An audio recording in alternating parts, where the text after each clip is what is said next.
Merhaba değerli izleyiciler. Yepyeni bir medya teknoloji programına daha hoş geldiniz. Bu haftada bilim, teknoloji ve tasarım dünyasında yaşanan gelişmeleri ekranlara aktarmaya devam edeceğiz. Vakit kaybetmeden haberlere geçelim.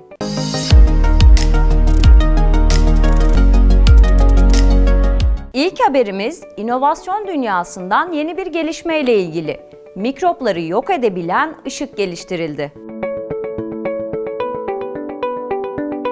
Covid-19'un ortaya çıkması ve bir pandemiye dönüşmesinin ardından pek çok insan mikroplara karşı çok daha duyarlı olmaya başladı. Durum böyle olunca da bilim insanları bir sonraki potansiyel pandemiye karşı hazırlanmaya başladı bile. Rotterdam merkezli inovasyon firması Studio Roosegaard, Urban Sun isimli ultraviyole ışığı geliştirdiklerini açıkladı.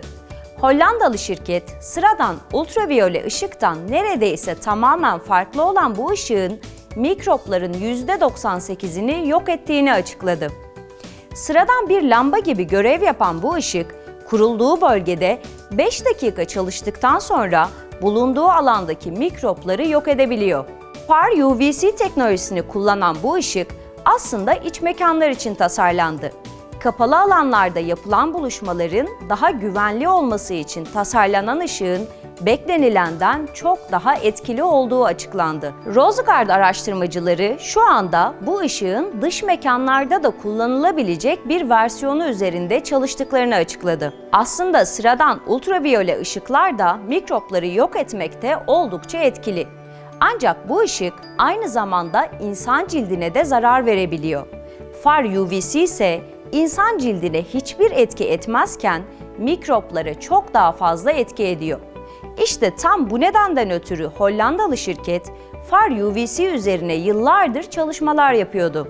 Laboratuvar testlerinden başarılı bir şekilde geçen ışık, 2022 yılının başından beri defalarca kapalı alanlarda test edildi. 5 dakikada mikropların %98'ini yok eden ışığın kapalı alan testleri bilim insanlarını fazlasıyla mutlu etti. Projede çalışan bilim insanları ileride farklı bir virüsten kaynaklı pandemi olması ya da yeni Covid varyantlarında bile bu ışığın kullanılabileceğini ve etkili olabileceğini iddia etti. Bilim insanları ilaçlara karşı zamanla bağışıklık gösteren mikropların hiçbir şekilde bu ultraviyole ışığa karşı bağışıklık geliştiremeyeceğini de ekledi.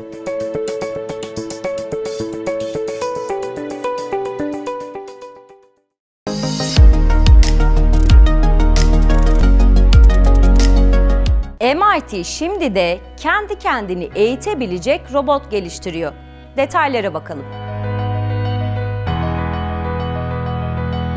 MIT tarafından geliştirilen ve programlanan robot, kendisini eğiterek zorlu arazilere nasıl uyum sağlayacağını öğrenebiliyor. Bu sayede tüm arazi tiplerinde performansını düşürmeden hareket edebilen robotun koşu rekoru kırması bekleniyor. Bu durum bazılarımızın tüylerini diken diken etse de yapay zeka teknolojileri her geçen gün ilerlemeye devam ediyor. Robotlar birçok alanda işimizi kolaylaştırsa da hızla gelişmesi dünyayı ele geçirmekle ilgili teorilerin sayısında da artışa neden oluyor. Robotlar insanların onlara yapmalarını söylediklerini ve programladıklarını yaparlar.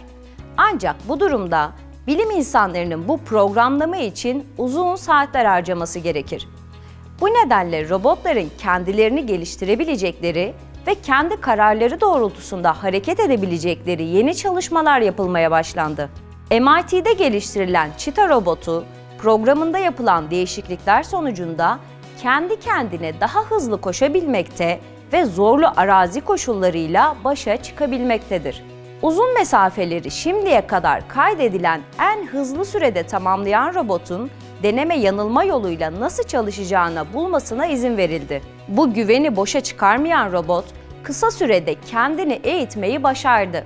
Öğrenme sürecinin ardından Cheetah robotu yaklaşık 14 km/s hıza ulaşabildi. Bununla da sınırlı kalmayıp farklı arazi koşullarında da başarılı çalışmalara imza attı. İnsan kontrolündeyken zorlandığı birçok engelde kendini eğiterek bu engelleri kolaylıkla aşmayı başardı. Robotun geliştirme süreciyle ilgili bir video da MIT tarafından paylaşıldı.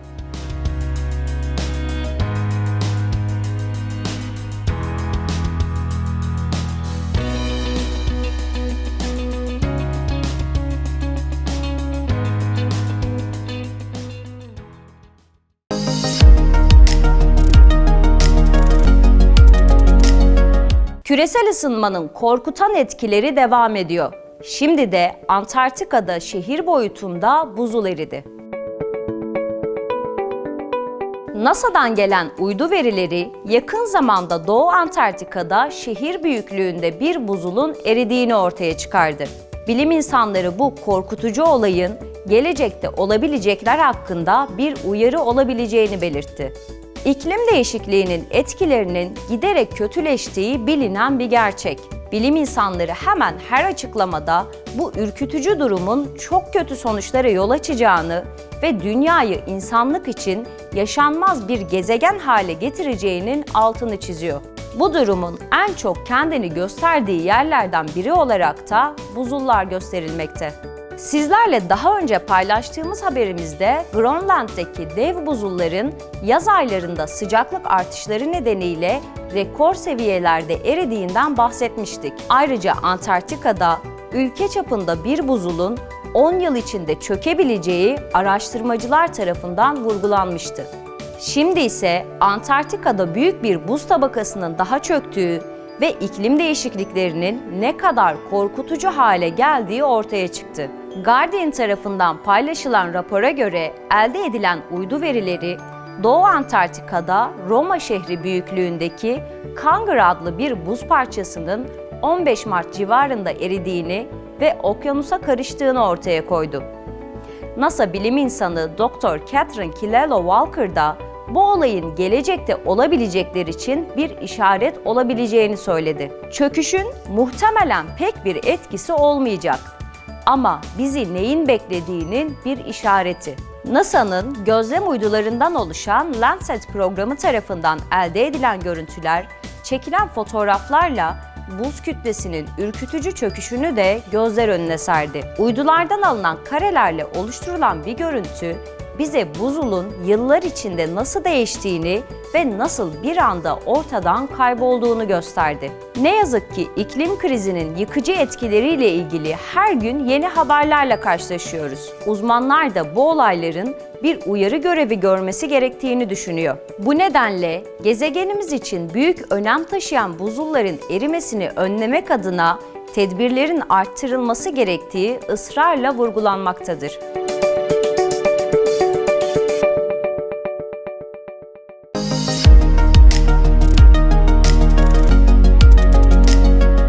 Bu haftaki görüntülerimizde gökbilimciler tarafından oluşturulan ilk galaksilerin doğuşu simülasyonu var. Hep birlikte izleyelim.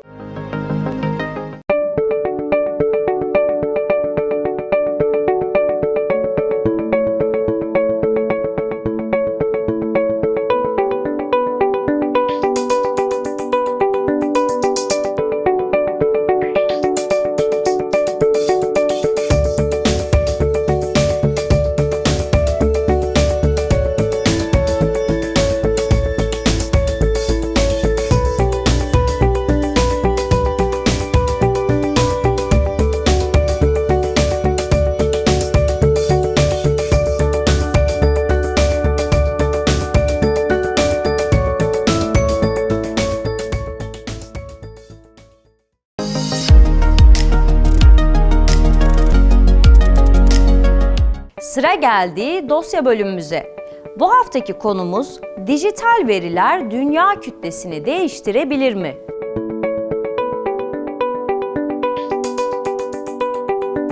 AIP Advanced'da yayınlanan habere göre fizikçi Melvin Watson, dijital verilerin dünyanın kütlesini küçücük bir parça değiştirebileceğini iddia etti. Portsmouth Üniversitesi'nden fizikçi Melvin Watson tarafından birkaç yıl önce yapılan hesaplamalara göre bu görsel imge yığını yarım milyar tweet, sayısız metin, milyarlarca WhatsApp mesajı ve yarattığımız her bit ve bit bilgiyle birlikte gezegenimizi biraz daha ağırlaştırıyor olabiliriz. Yakın zamanda Watson tarafından antimadde patlamalarına dayalı olarak önerilen bir deney, bilim camiasını bilginin sadece kütleye sahip olmayabileceğine, aynı zamanda maddenin garip, yeni bir hali olabileceğine ikna etmede bir yol kat edebilir. Bilgisayarımıza hangi seslerin ve görüntülerin görüntüleneceğini söyleyen birler ve sıfırlardan oluşan bir kodun indirildiğini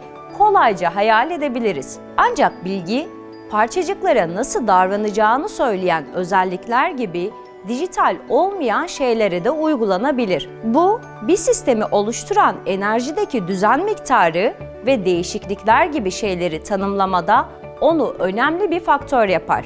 1960'ların başında Alman-Amerikalı fizikçi Rolf Landauer, herhangi bir sistemden bilgi silmek için enerjide minimum bir değişiklik olabileceğini öngördü. Küçük bir farkındalık gibi görünse de bilgi kaybını temel düzeyde ısı radyasyonu emisyonuyla ilişkilendiren sonuçlar açığa çıktı. Yıllar boyunca yapılan deneyler Landauer'ın akıl yürütmesini kuantum düzeyine kadar destekledi ve en azından bilgi değişimiyle ilişkili temel enerji miktarında bir şeyler olduğunu öne sürdü. Wattson'ın yaptığı gibi Einstein'ın hesaplamasını da göz önünde bulundurursak, enerjideki temel değişiklik kütledeki bir değişikliğe eşit olmalıdır.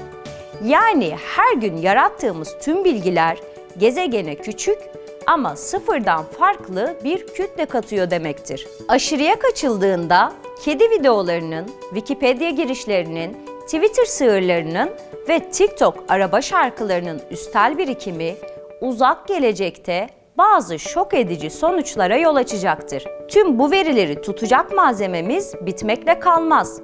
Aynı zamanda sınırsız dijital büyüme, dünya kütlesinin önemli bir bölümünün sonunda dijital bilgi biçiminde olacağı anlamına gelir. Bazı uzmanlar 350 yıl içinde dijital bitlerimizin ağırlığının dünyadaki tüm atomlardan daha ağır basabileceğini tahmin ediyor. Bir bilgi krizinin kıyamet senaryoları bir yana, böyle bir teori belirli koşullar altında kütleyi nasıl hesapladığımızı değiştirebilir ve bize karanlık maddenin doğası hakkında daha iyi bir fikir verebilecek yeni teorilere yol açabilir. Günümüzün bilgi yoğun depolama sistemleri için beklenen inanılmaz derecede küçük kütle değişimlerini tespit etmek, şimdilik yeteneklerimizin çok ötesinde. Bu durum hipotezi düşünmesi eğlenceli sepetinde bırakıyor. Ancak Watson tarafından önerilen yeni bir deney, Landauer'ın tahminini temel parçacıklara uygulayarak tüm bunları değiştirebilir.